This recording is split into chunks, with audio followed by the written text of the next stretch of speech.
Dobrý den, zdravím vás znova ze studia a já jsem velmi rád, že můžu dneska tady přivítat vzácného hosta Kateřinu Fadljevičovou. Ahoj, Katko. Těší mě a děkuji za pozvání. A Katka je terapeutka, tvůj záběr je široký, můžu jenom snad jmenovat lymfa, anebo aspoň já to tak chápu, takový holistický přístup ke zdraví. Mohla bys si říct pár slov k té tvé cestě a co je tvojí doménou, čemu se věnuješ, co tě baví nejvíc? Je pravda, že se ty moje techniky, ten záběr je tam opravdu široký a já to vlastně teď už jsem tak hezky učesala a sjednotila do toho pojmu psychosomatika. Udělala jsem takovou jako jednotnou značku a psychosomatik.cz, což je vlastně takový program pro celkové zdraví, regeneraci a osobní rozvoj. Protože to, co je u mě unikátní, je, že propoju tu terapeutickou práci, masér, terapeut, lymfoterapeut a s osobním coachingem. Protože já za tu dobu, co to dělám, teď už je to 10 let, tak jsem se přesvědčila a jsem pevně ukotvená v tom a snažím se to předávat i mým klientům dám, že ta naše mysl a tělo je jeden propojený systém. A nejde to oddělovat a já to ani neodděluju v těch terapiích a snažím se i tohle předávat těm mým klientům dál. Já chápu tu lymfu nebo lymfatický systém jako takový kanalizační systém našeho těla. Jo. A že je na snadě, že to je něco, co je velmi důležité. A jeden z těch velkých záběrů mých a specializací je lymfoterapie a to se řekla velmi dobře. A lymfatický systém, ať to úplně ve stručnosti vysvětlíme, tak je vlastně systém, který je velmi podobný krevnímu systému. Když si to představíme, tak vlastně taky tam vedou různé cévy a kanály, kterými vlastně ona mi odvádí naši tekutinu z tkání. Společně s tou tekutinou, ano, je to kanalizační systém, protože odvádí ty látky, které v tom těle být nemají, které vznikají ať už v tom vnitřním prostředí, anebo to je velké téma, vlastně jsou to látky, které my do sebe dostaneme, ať už stravou, vzduchem, vodou a dalšími prostředky, od kosmetiky po různé prací prášky a podobně. Takže tyhle věci z těla dostává ven. Ale na druhé straně je to velmi důležité taky, protože v těch tekutinách v těle se nenachází jenom ty látky škodlivé, ale skrz například trávicí trakt přes střevní klky do těla dostávají i látky, které my nutně potřebujeme. Jsou to vlastně ty jiskřičky, které zažahávají to zdravé fungování, tu zdravou homeostázu, jako jsou vitamíny, minerály a podobně. A třetí funkce, která tam ještě je, tak lymfatický systém je naprosto klíčový. Je to taková první bariéra, vlastně, která pomáhá tělu zvládat různé napadení, ať už jsou to viry, bakterie a podobně, takže je velmi důležitou součástí našeho imunitního systému. A v ajurvédě, v čínské medicíně a naštěstí i tím, co já se třeba tady snažím šířit, už ale vidím, že opravdu jdeme opravdu tím směrem, jako například ajurvéda a čínská medicína. Lymfatický systém byl vždycky první, který při jakémkoliv onemocnění vlastně začali, nechci říkat léčit, ale začali ozdravovat. Musíme se postarat o to, aby lymfatický systém zdravě fungoval. Pokud nefunguje, tak já bych řekla, protože on souvisí se všemi systémy v těle. Protože lymfatický systém nemá vlastní pumpu, jako například krevní oběh. Takže aby vlastně v těle to fungovalo tak, jak má, tak je to závislé na pohybu našich svalů, fascií, na tom, jak dýcháme, na tom, jak se hýbeme, na tom, v jakém stavu je náš trávicí trakt. Takže vlastně lymfatický systém je klíčový pro zdraví našeho organismu, ale musíme si uvědomit, že vlastně je závislý na fungování všech dalších systémů v těle a naopak. Dá se to složit. Krevní systém má svoje srdce. Ano, přesně tak. Ten lymfatický systém, tam ta pumpa není. Není. A musíme ho nějak rozhýbat. Ano. A to je to, o co já se třeba snažím tím vlastně tou primární prevencí, tím programem a tím, jak edukuju a jak pracuji se svými klienty, aby my jsme se naučili, protože to zdraví my máme ve svých rukou. A je tady mnoho věcí, které my můžeme pravidelně dělat doma, a proto, aby jsme ten lymfatický systém udrželi zdravý. A teď se tady bavíme o primární prevenci. On lymfatický systém je ve společnosti hodně spojován s takovými věcmi, jako je celulitida, jako jsou takové ty těžké otoky, třeba co vidíme. Tady to berme, že je zlomek toho, co vlastně my řešíme. Lymfatický systém opravdu dnes stojí i za řadou problémů, jako jsou hormonální problémy u žen, menopauza, kdy jsou ženy nálepkovány a řeknou, hele, to je problém hormonů. Já říkám, ne, první, co udělíte, začněte harmonizovat celkově ten organismus tak, aby vlastně my jsme aktivovali ty samoozdravovací schopnosti toho našeho těla. Naše tělo má neuvěřitelnou schopnost se samoozdravit. Jenom mu potřebujeme dát ty správné nástroje a potřebujeme ho v tom podpořit. A já se tady možná teďka zaměřím právě na to propojení s tím vývětem, protože já jsem velmi vděčná za to, že jsem vývět potkala, protože mně se tam propojují ty věci, které já šířím vlastně v rámci té primární prevence a lymfatický systém, pokud funguje, tak se můžete zbavit problémů, jako jsou otoky, trávení, hormonální změny. Ale to, co já vidím, lymfatický systém, a moc se o tom nemluví, mě velmi výrazně pomáhá vlastně i s problémy psychického původu, protože lymfatický systém velmi silně ovlivňuje náš mysl a naopak. A vlastně teď ještě obzvlášť po té pandemii, když vlastně to, co já vidím denně v té praxi, tak jsme o hodně citlivější, a to díky tomu, že jsme v obrovské stresové zátěži. Ten chronický stres, který tady po ty 2 roky a vlastně ještě teďka pořád trvá, protože z mého pohledu, jakmile zjistíte, že se s lidmi dá velmi dobře manipulovat, že je budeme udržovat ve strachu, tak vlastně a pak se vždycky najde nějaký důvod, co to je. Jednou to byl covid, podruhé to válka, pak tohle tady asi nechci rozebírat, jenom potřebuju, aby vlastně si lidé uvědomili, že z psychologického hlediska to, co jsme prožili třeba v rámci té pandemie, tak je něco jako, kdyby jsme prožili živelnou katastrofu. A teď ta absurdita. Živelná katastrofa. A my už máme ty ochranné mechanismy.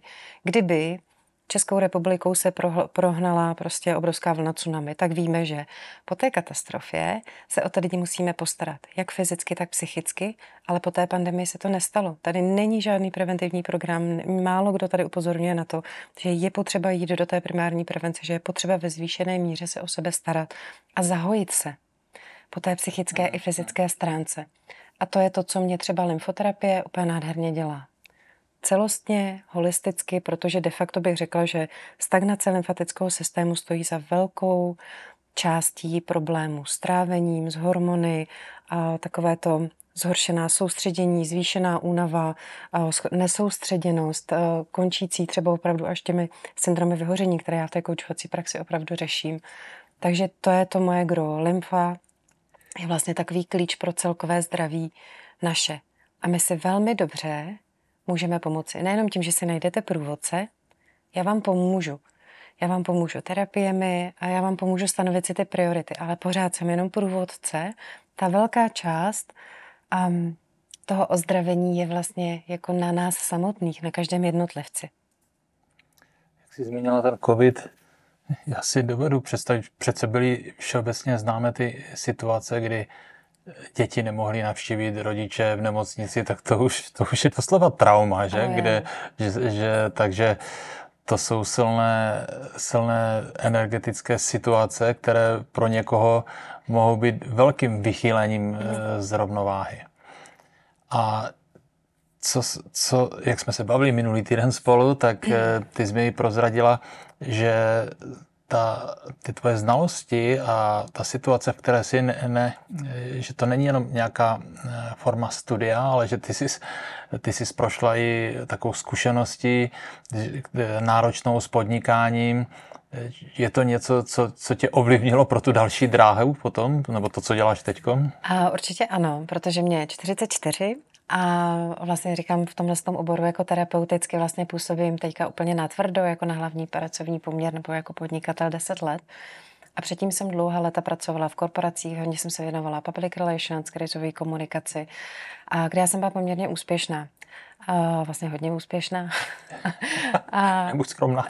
Nebudu skromná, byla jsem velmi úspěšná.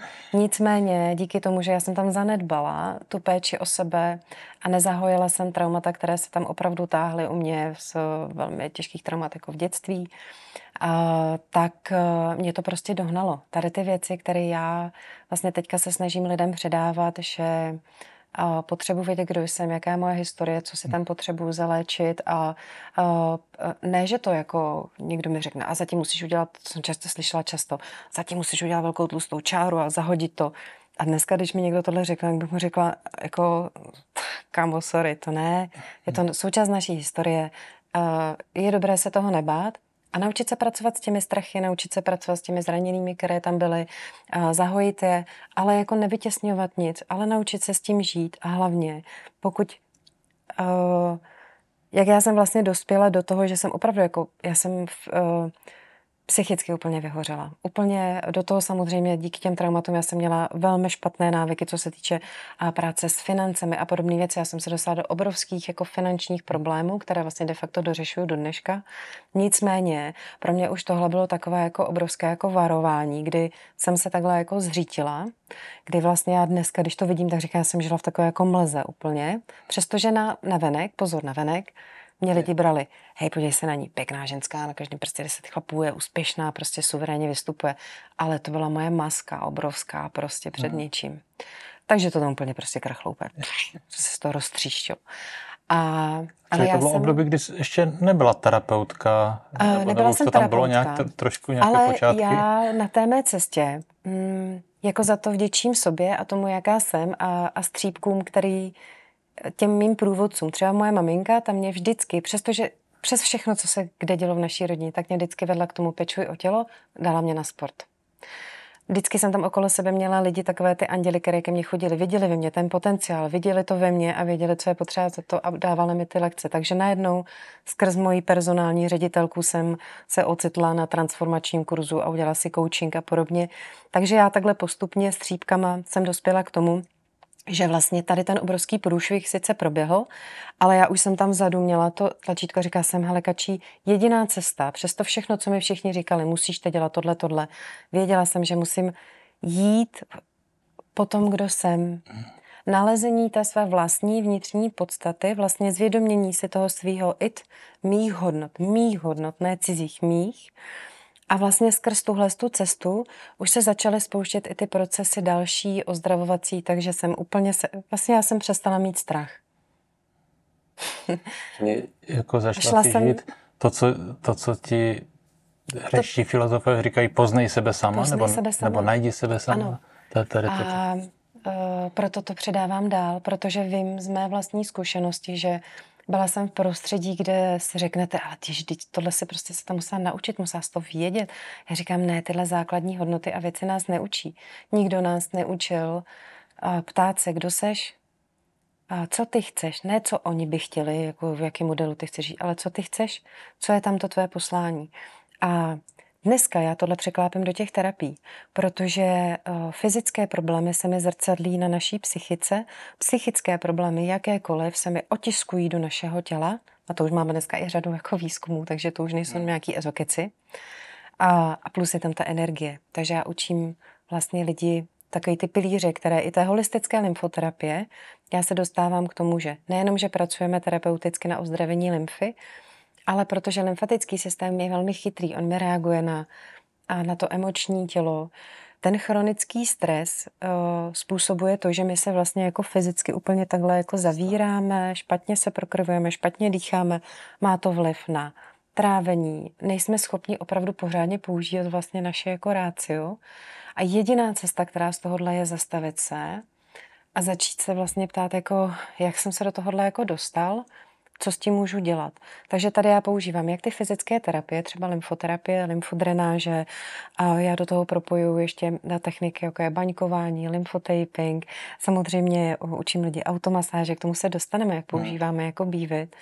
Harmonizujeme ty denní rituály od toho, co do sebe dostávám, jak jím, jak se hýbu, jak relaxuji. Ale to, co je pro mě úplně ten klíč, je vlastně udělat z toho ten trojúhelník. Tady nahoře já se lidí ptám, kdo jste, co je to vaše poslání, co tady chcete předat. Protože nikdo z nás nejsme rozbitý a každý z nás tady máme prostě svoje místo. To je prostě, myslím si, obrovsky důležité a je potřeba to propojovat. A snažím se to dělat. To jsou krásná slova, děkuju. Já jsem si udělal ještě, když jsme se spolu bavili, jednu poznámku, na kterou jsem mi trošku pyšný, když člověk jako ty s těmi zkušenostmi, s tím rozhledem, potom tu svoji zkušenost řekne do 3 slov, bavit mi sedí. Tak to samozřejmě já se uculuju a jsem spokojen. Jo. A můžeš k tomu něco říct, protože to je mi příjemné, že? No jasně, bavit mi sedí. Já jsem Úplně to zestručním. Vyzkoušela jsem hodně firem a já pro svoji práci nezbytně potřebuju mít i prostředky pro to, abych vlastně těm lidem zjednodušila, zefektivnila tu denní péči o sebe. Ať už řešíme problémy s trávením, nebo otoky, nebo nějaký psychický problém, tak je fajn, že ty lidi ke mně chodí, ale já si nepotřebuji dělat jako žádný pacienty, žádný klienty na dlouho. Pro mě největší blaho je, když my vyřešíme problém a potom jdeme po tom rozvoji, ať už fyzickém, anebo psychickém. Takže máš odhalit takový potenciál, jo, kam by to člověk už je zdravý, v harmonii, ale pojďme dál. Jo? A to je ta vysněná ideální práce a tam jako ještě úplně jako nejsme, úplně jako s některými klienty, jo, ale hodně teďka, prostě po té pandemii, tak jsme ve fázi, kdy řešíme průšvihy. A Be-Fit mi dává pomůcky a mocné nástroje k tomu, aby jsme ozdravili ty těla. A na tom je prostě potřeba. Já jsem průvodce, já jim můžu dát nějaký plán, jim poradím, co používat, jakým způsobem, ale ty lidi potřebují mít ty konkrétní nástroje doma a dělat to denně. Tohle mi funguje. Denní, dlouhodobá, preventivní anebo i akutní péče o sebe mně funguje. A já tady mám Be-Fit. Máš tam nějaké favority tady? Mám. Já jsem si to tady napsala, protože já vím, že my tady můžeme teďka jako mluvit hodinu, jo? Ale máme. A když to zestručním. Když nám stagnuje lymfatický systém, projevuje se to na fyzickém i psychickém těle. Hlavní problém, který já řeším, je už to zanešení organismu, toxiny, těžkými kovy, které tam je. Takže v první fázi my samozřejmě nasadíme ty fyzické terapie, které mě pomáhají obnovit funkci toho systému. Nicméně já potřebuji vyřešit, jak z toho těla dostat ten odpad, který už tam je. To je první věc. A já tady budu úplně konkrétní, že doufám, že to divákům jako pomůže. Mně se na tohle úplně osvědčila a jako děkuji Bohu za osvícenost Be-Fitu. Teďka to je vlastně Carbon Elixír, předtím C60. Tohle je nástroj, který je naprosto neuvěřitelný k tomu. Já tomu říkám Johnny Čistič, prostě, který mě prostě tahá z toho těla ty věci, které tam být nemají. A tohle se používá dlouhodobě, takže já, když tohle nasadím, tak vlastně už takhle průběžně ten člověk na sobě začíná pracovat. Nadstavba. Můžeme nasadit například, velmi dobře mi tady fungují, a u každého je to individuální, ale používám kombinaci zelených potravin, nasazujeme vlastně i úpravu jídelníčku ve smyslu toho, že používáme třeba koření z Be-Fitu. Ježíš, to je super. My tam máme prášek z červený řepy, kopřiva, kurkuma, z kořice. A prostě to jsou všechno dary, které nám pomáhají vlastně to tělo znovu nastartovat. Předpokládám chlorela, spirulina nebo určitě. Co se týče třeba problému s trávením a s lymfou, tak velmi často na začátku používám spirulinu na to sklidnění a vlastně my tam i míváme problémy třeba s emočním jezením a podobnými věcmi. Takže to mě velmi dobře funguje v kombinaci na ten začátek. A já se snažím i v tomhle těm lidem udržet jednoduchost. Já vždycky říkám, hele, vemte si tam něco, co používáte dlouhodobě a pak podle problému a toho, co potřebujete, tak si tam pojďme vybrat jeden prvek, který... Zobnout. Jo. Ne šlehnout, ale zobnout. Který budeme používat. A vlastně další nadstavba je, že já miluju bylinky a květiny a přírodu, takže vlastně pracujeme i s éterickými oleji. A tady už se dostávám k tomu, že nejenom čistím, ale vlastně pracuji na tom prostřednictvím nasazení těch potravin, úpravy stravy. Pracuji zároveň na tom, abych do toho těla dostávala co nejméně těch toxinů. To já potřebuji zastavit. A pak já potřebuji pracovat i na té mysli. A s tím mě velmi dobře pomáhají éterické oleje, protože my víme, že naše smysly a čich je jediný takový ten jako speed date, prostě já si čuchnu a okamžitě to ovlivní náš limbický systém, takže ta vlastně ten účinek toho éterického oleje je naprosto je rychlý. A my máme už dneska, když se podíváte do knížek od našich bylinkářů, jako je pan Janča, Kindle, ale i zahraniční, tak prostě víme, které ty byliny, jak působí nejenom na naše fyzické tělo, ale i emoční. Takže my vlastně máme na výběr. Takže já to používám i tímhle způsobem a snažím se těm lidem vysvětlit, aby to dělali se záměrem. Takže dejme příklad. Máme tady duben, i naše játra trošičku jako trpí, jsou oslabené v tomto období, což ovlivňuje lymfatický systém, že je to silně detoxikační orgán, takže většinou má tendence hromadit se více té tekutiny v dutině břišní. Ze stručním to my víme, že problém s játry nebo jejich oslabení nám přináší i vlastně změny v té emoční rovině. Můžou se tam u někoho třeba prohloubit problémy s tím, že, já nevím, máte nespracovaný nějaký zážitek, množí se tam vztek na někoho a podobně. No a tady já se podívám a řeknu, aha, tisíce let už máme vyzkoušené, že víme, že například tady třeba smil, heřmánek, levandule nám krásně fungují na to, aby jsme s těmito emocemi pracovali. A tady já třeba i lidem dávám takovéhle tipy. I se snažím v té primární prevenci vlastně jim ukazovat, co funguje, ale vždycky říkám a bacha. A i to, co já vám tady dávám, tak si vemte a takhle si to oklepte a přizpůsobte sobě na míru. Nevoní ti smil, tak to nepoužívej. Vem si heřmánek, jestli ti voní. Je potřeba tady do toho potom tohle všechno, vlastně my průvodci, kteří tam jsme, tak můžeme dát tipy a pak já učím ty lidi, všechny vlastně moje klienty a já hodně pracuji se ženami na jedné straně a pak se sportovcemi, což jsou možná, někomu se to zdá úplně jako diametrálně odlišné skupiny, ale nejsou, dělám něco, co je mě vlastní. A obzvlášť s těmi ženami říkám, tak a teď si to moje milá, zapoj do toho i tu svoji jako intuici a spolehni se na sebe.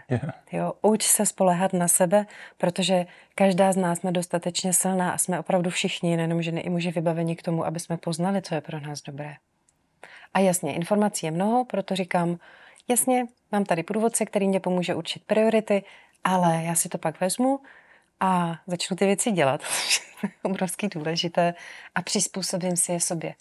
A bývit je krásný v tom, že teď jsme se třeba bavili, že máme jednodruhové esence a na druhou stranu říkám, no, ale ne všichni jsou zběhlí v aromaterapii, tak je i skvělé, že vy se mi přibližujete i těm lidem, kteří jsou netknutí těmi vůněmi a podobně. Proto říkám, má obrovský smysl třeba i ty směsi, které máme. Já jsem ti zrovna takovou otázku chtěl dát, jestli máš nějaké pacienty nebo klienty, kteří přijdou a vlastně nemají zkušenost s oleji. Myslím si, že je to 80% lidí, kteří takhle jako přichází, proto já jsem za to velmi vděčná a už mám i takový jako svůj holistický protokol, kde vím, že problémy nám jdou víc tímhle směrem, tak už to mám doporučení. Teďka mám nově velmi dobrou zkušenost například s Merkaba elixírem, právě na začátku s trávicími obtížemi, které teda nejsou ne nějaké vředy podobně, ale takové to přidá se plynatost, těžko potrávení, tak vlastně ta kůra z té Merkaby mě se velmi dobře osvědčuje, nasadit ji tam na začátku a pak používáme ty směsi. Na lymfatický systém celkově problémy s trávením. Já hodně často používám vlos, který je i takový jako fajn, myslím si, že i docela hezky jako voní hodně lidem. Pak hodně pracuji s psychikou a pokud se to týká žen, tak pracujeme s tou vnitřní ženou, takže nasazujeme směsi na posílení vlastné té sebehodnoty, na to zvědomění si, podpoření toho záměru vlastně jako kdo já jsem. Inner woman, nebo self-love. Jo. A tam pak záleží, pak vždycky říkám, vyzkoušejte to a přijďte, protože samozřejmě při té práci s tou lidskou psychikou a s těmihle emocemi a těmi fyzickými velmi často se stává při těch terapiích a je to dobře. Učím lidi se toho jako nebát, že se pouští emoce. Opravdu se mi stává, že uděláme nějakou holistickou proceduru, masáž nebo lymfoterapii, povolí ten tlak toho těla a spustí se emoce. Mohou to být slzy, ale může to být i vztek, může to být jako cokoliv. Takže já se pak snažím i vlastně je opečovat a tady už jsme v té rovině toho coachingu, kdy říkám, hele, je čas si sednout a začít řešit a vlastně pracovat i s těmi našimi metaprogramy a s těmi bolístkami, které tam máme a na každou bolístku existuje náplast. Takže si myslím, že když člověk chce a udělá to vnitřní rozhodnutí, že chce se sebou pracovat, tak pak, a vím to z vlastní zkušenosti, dá to obrovskou svobodu, lehkost a někdo má vždycky pocit, řekne, to jako najednou budu jako zenovej. A já říkám, podívej se, já třeba jsem člověk, který je velmi energický, mám spoustu energie, já jsem se naučila jenom tu energii směřovat dobrým směrem. Takže já dovedu být klidná v těch terapiích, velmi jako vyrovnaná. Na druhou straně já jsem prostě prdlouš, já miluju radost, já mám ráda tanec, já prostě ráda běhám, takže dokážu projevit i tyhle emoce, ale jenom člověk, když už jako to vevnitř pozná, tak to dokáže směřovat dobrým směrem. A udržovat si tu rovnováhu nějakou. Jo. A v tom nám i pomáhá bývit, protože jako na jednu stranu říkám, pojďme k té jednoduchosti, protože prostě my jsme zapomněli, že tady máme ty dary té přírody A Bivit to jsem vlastně jako, to tady oživuje. Mi to tady vlastně jako, mně přijde i teďka vším, i těmi novinkami, které se chystají. Řada non-toxic, na to se obrovsky jako těším. A už jsem říkala, musím napsat příští týden všem mým klientkám, že se nám chystá nová řada. Je to obrovsky důležité.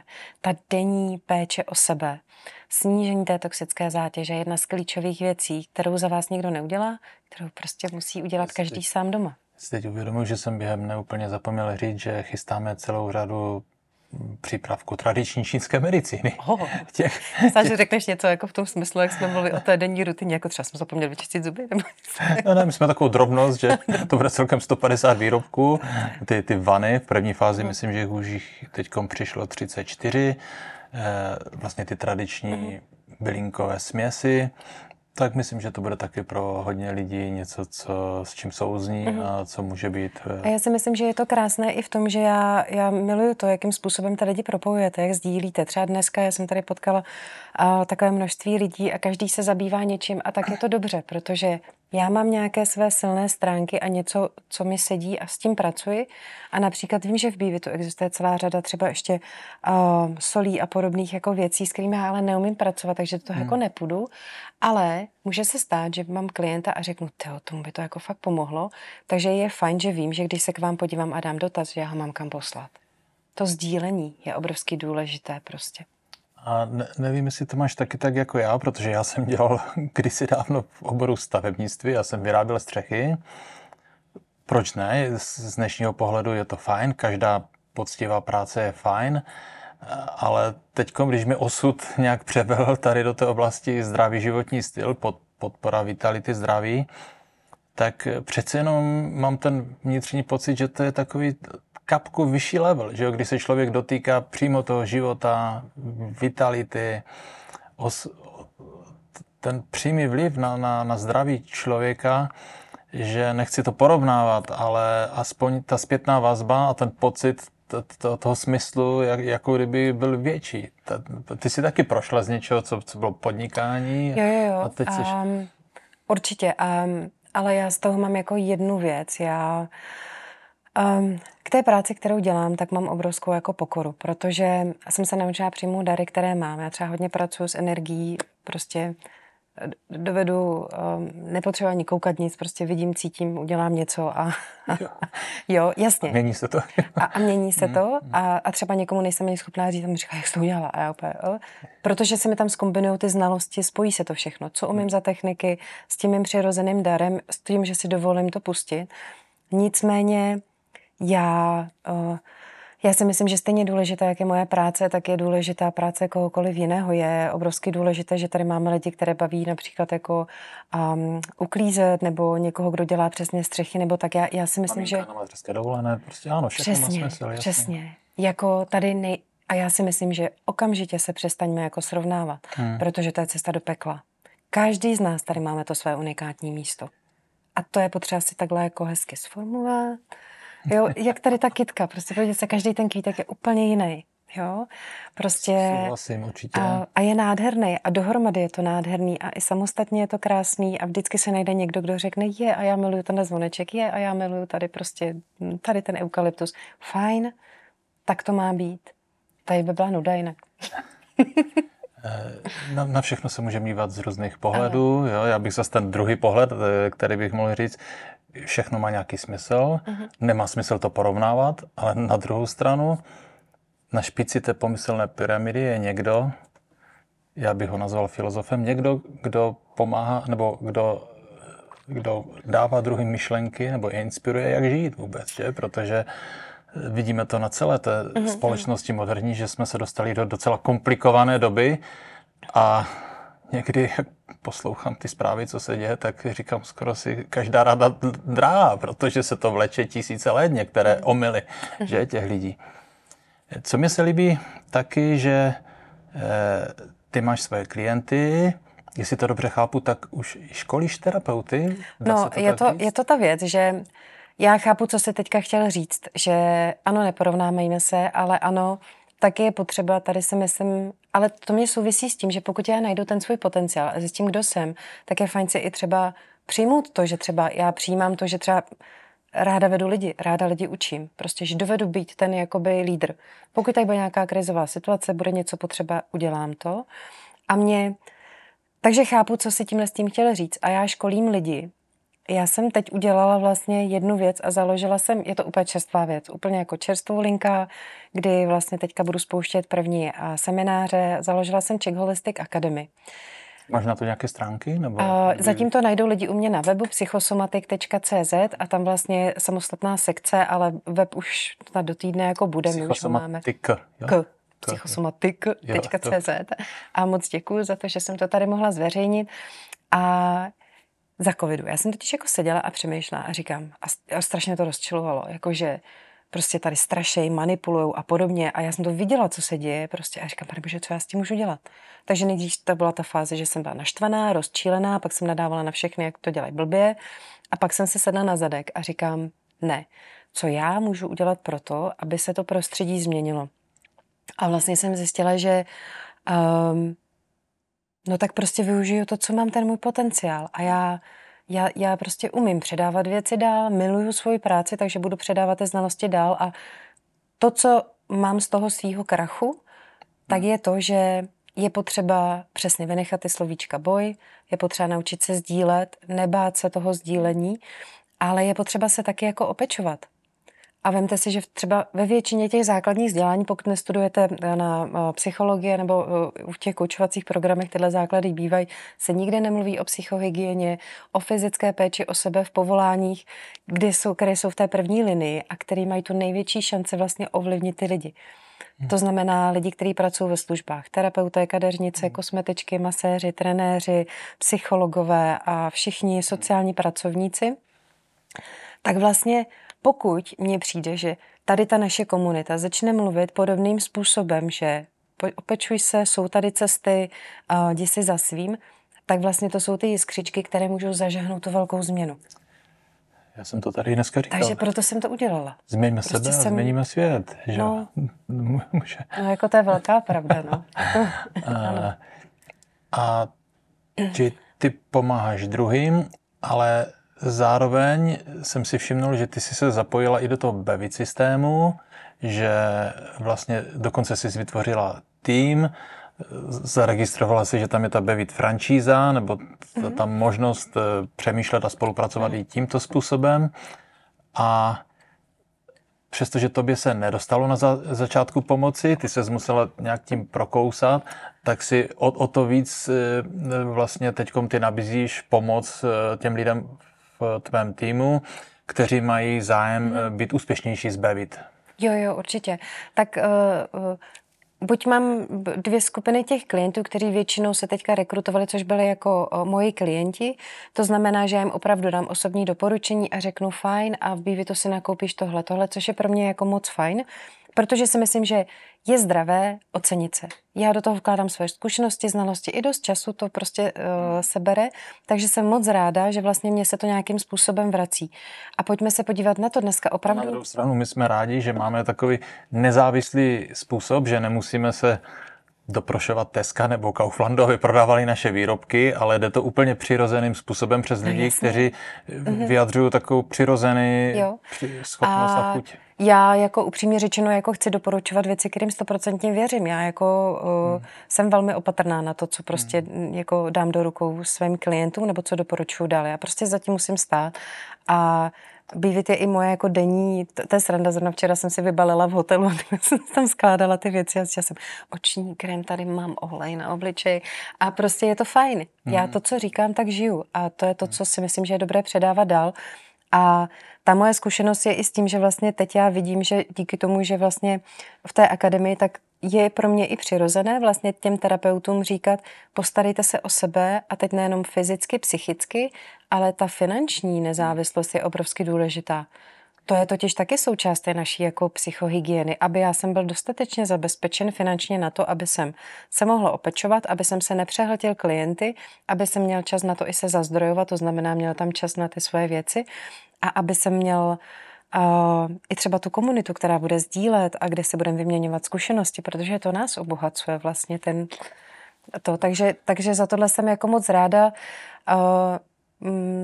Takže ta moje komunita teďka vlastně v Bivitu se skládá teďka hlavně jako z těch mých klientů, o které já pečuju, protože jim třeba jednou za týden pošlu novinky, které tam jsou, nebo když je nějaká novinka, tak to dám k sobě na stránky, nebo třeba když se bavíme, tak lymfatický systém, já tomu říkám lymfa v běhu roku, prostě každý měsíc je potřeba něco trošku jiného v souvislosti s tím prostě, co se děje, jaký je období, takže tam vždycky doporučím to, co třeba je, protože já už dokážu trošku predikovat, jaké problémy se můžou objevovat ten daný měsíc, takže to je teďka a ano, tu další komunitu já tam vidím a ten potenciál, který já chci i předávat dál, je terapeuté, postarejme se o sebe.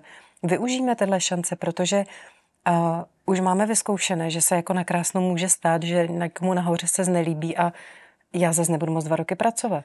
Takže je fajn mít nějaký zdroj, který mě umožní nepodlehnout tomu strachu a tlaku, ale prostě pořád si udržet tu svoji samostatnou a čistou hlavu, jo, když to tak jako řeknu. Takže jako vím, že hodně lidí říká, no tady ty jako systémy, to neříkám, jaký systémy? Teď jako je zdraví se ocenit. To finanční zdraví je obrovsky důležitý. Kdo dokáže žít bez peněz? Vůbec je někdo takový? No my jsme si to takhle nastavili. Peníze jsou energie, která tady je a je to pro nás nějaká směnná hodnota, super. Dobře, já jsem se za covidu osvědčila, že můžu jako směnit. Jo, já jsem někoho namasírovala, ten mi prostě udělal tamhleto. Já říkám, fajn, ale primárně tady na to nastavený nejsme. Teď myslím si, že zase moje zkušenost prostě je taková, že někdy jako nemá smysl skákat tou hlavou úplně proti té zdi. Protože jediný, kdo to odnese, budete vy. Ale vždycky se dají najít nějaký cesty, jak třeba tu zeď jako rozbořit, obořit, nebo jak někde postavit prostě něco jako svýho. Takže spíš hledám ty cesty, jak to jako jde. No.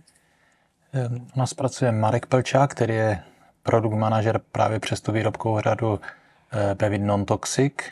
A on přirozeně má tendenci pomáhat lidem a za ty roky se účastnil mnoha různých skupin a takových hnutí, nebo jak to nazvat. A vždycky říkal mi, že tam bylo nadšení na začátku a postupně to ztroskatalo vždycky na tom, že tam vlastně chyběly peníze v nějaké té komunitě. A tady je úplně nadšený, že cítí, ano, jsou tady výrobky, je tady hodnota nějaká, sdílení, inspirace, ale jsou tady i ty peníze. To je prostě důležitá součást toho a bez té možnosti si přivydělat nebo vydělat, která je etická, která je úplně na dobrovolné bázi, tak by nebyl Bevit Bevitem a naopak já to taky vidím, že to je velká hodnota. Kdo má chuť, tak jak ty, prostě může se to zapojit podle situace, podle a myslím potřeby. si, že jako je fajn si tam najít toho průvodce, který s vámi jako ladí. Prostě já proto říkám vždycky lidem a vidím, že na to nejsou zvyklí jako lidi. Já říkám, co ti brání, nabízím ti to, tak mi napiš a zavolej, co potřebuješ, já ti to vysvětlím a řeknu ti, jestli je to v mých silách nebo jako není. A nebo tě napojím na někoho jako jiného, že víc se napojovat na to sdílení, dovolit si to sdílení je prostě moc fajn. Takže a samozřejmě finanční svoboda je pro nás dneska důležitá. Ten systém jsme si takhle nastavili a než ho změníme, tak je fajn to přijmout a pracovat v tom jako bez nějakých jako obav a trošku s tou jako lehkostí, no. Jako... Skvěle. Já ti, Kateřino, moc děkuju, že jsi tady k nám přijela do Ostravy. Bylo to příjemné tě poznat a sdílet informace s naší komunitou a já se budu těšit, že zase třeba někdy příště přijmeš pozvání a poinformuješ, jak věci se posunou dál. Dobře, a já moc děkuju za pozvání a i za to vřelé přijetí a taky se budu těšit na další spolupráci, protože já si myslím, že dneškem to teda rozhodně nekončí. Děkuju a ahoj.